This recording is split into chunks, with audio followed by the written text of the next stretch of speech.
नमस्ते सभी स्टूडेंटों को। मेरा नाम रवि कुमार मीणा है और मैं 2024 में सहायक लोको पायलट के पद पे भर्ती हुआ हूँ अहमदाबाद जोन से, जो कि वडोदरा डिवीज़न मिला है हम दोनों भाइयों को। मेरे साथ है राकेश भाई, नमस्कार। जो आपको टिप्स देंगे कि आपको मेंस के लिए क्या पढ़ना है और क्या नहीं पढ़ना। तो बताइए राकेश भाई। नमस्कार सभी भाइयों ने। मैं राकेश सहायक लोको पायलट के पद पर प्रेजेंट टाइम में कार्यरत हूँ। और अभी क्या है, प्रेजेंट टाइम में एलपी की बहुत सारी वैकेंसियाँ निकल रही है। जैसे अभी जो एग्ज़ाम चल रहे हैं 2025 वैकेंसी के 10,000 की, और आगे नोटिफिकेशन आ गया है 2026 की 11,000 वैकेंसी का।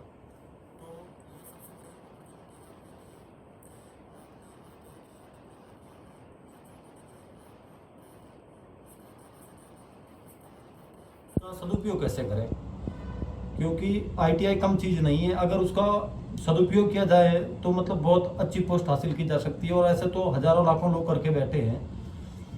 तो जो भी आप भाई लोग तैयारी कर रहे हैं, उसको बस यही कहना है कि अपनी तैयारी को अभी से कंटिन्यू कर लो।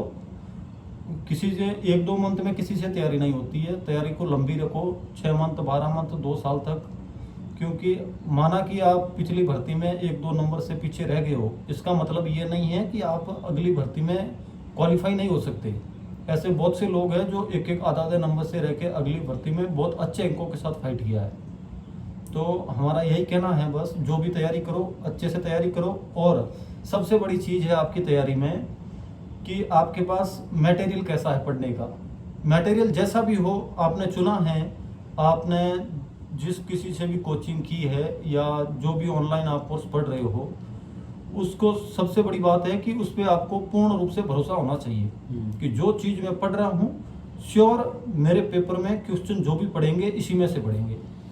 बहुत सारे लोगों की क्या दिक्कत होती है कि वो मतलब एक बुक से लाते हैं, वो पढ़ते हैं, माना आधी बुक्स एक बार पढ़ ली, उसको दूसरे लोग कोई उनको सजेस्ट करते हैं कि नहीं भाई ये बुक अच्छी नहीं है, तो वो क्या दूसरी बुक्स के पीछे पड़ जाता है और वापस फिर उस बुक को देखता नहीं है। वैसे ही अगली तीसरी बुक्स उठा लेता है।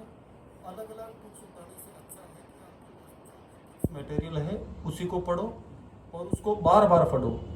क्योंकि मैं मेरे हिसाब से बताता हूँ, तो मैंने एक बार ऑफलाइन कोचिंग ज़रूर की थी, लेकिन उस ऑफलाइन कोचिंग करने के बाद भी, क्योंकि मेरा मैथ सब्जेक्ट नहीं रहा है 10th के बाद, तो मैं कोचिंग करने के बाद भी फर्स्ट बार जब मैथ के क्वेश्चन किए थे तो 10 में से 2 क्वेश्चन नहीं हुए थे। और उसकी सबसे बड़ा मैंने तैयारी की थी मैथ्स की कि जितनी ज़्यादा प्रैक्टिस हो, जितनी ज़्यादा प्रैक्टिस होगी अपने आप उतना ही आपका मैथ्स स्ट्रांग बनेगा। और रेलवे में या एलपी या रेलवे की किसी भी भर्ती में जाने के लिए मैम 3 ही सब्जेक्ट हैं, मैथ्स और रीजनिंग में तो आपके नंबर कटने ही नहीं चाहिए, एक भी नंबर नहीं कटना चाहिए। और साइंस भी अच्छा सब्जेक्ट है, पढ़ने लायक सब्जेक्ट है, समझने लायक सब्जेक्ट है। और अगर आप अपनी तैयारी को अच्छे से रखोगे, इन 3 सब्जेक्ट पर पकड़ बना ली, तो आपको सिलेक्शन से कोई नहीं रोक सकता। और कोशिश ये करो ज़्यादा से ज़्यादा मॉक दो। रोजाना एक मॉक देना है, उसका एनालिसिस करना है कि क्वेश्चन किस टाइप के आ रहे हैं। और देखो, मॉक दोगे तो आपकी मैथ्स इंप्रूव होगी। आपको पता है क्वेश्चन हर कोई कर देता है, टाइम की बात रहती है। तो ज़्यादा से ज़्यादा मॉक दो और अच्छे से तैयारी करो।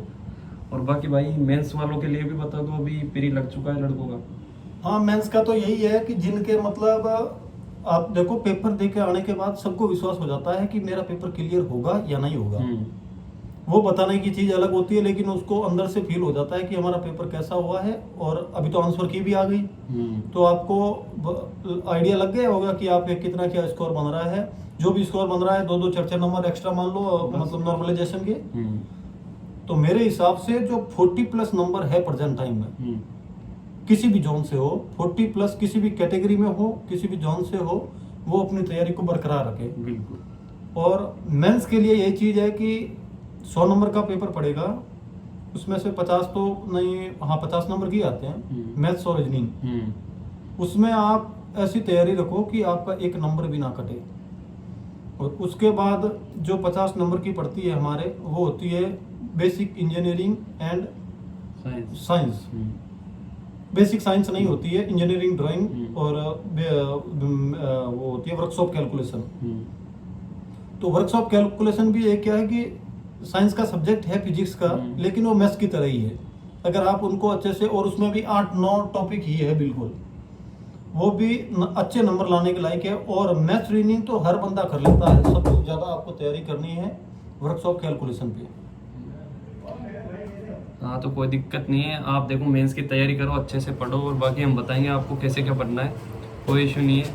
बाकी हमारी फर्स्ट वीडियो है, नेक्स्ट टाइम से आपको बता दिया जाएगा। कल हम आपको पूरा मटेरियल बता देंगे कि मेंस की तैयारी कैसे करनी है। तो ये मत सोचना कि 70-80, आपको सोचना है 90+ नंबर लाने ही लाने हैं। हाँ, तो ये हमारी फर्स्ट वीडियो है, बाकी की जानकारी हम आपको कल बताएंगे। तो और धन्यवाद उम्मीद सभी करते भाइयों, हैं कि आप इस बार जरूर सेलेक्ट होंगे सभी लोग। सब होंगे भाई। ऑल द धन्यवाद। बेस्ट।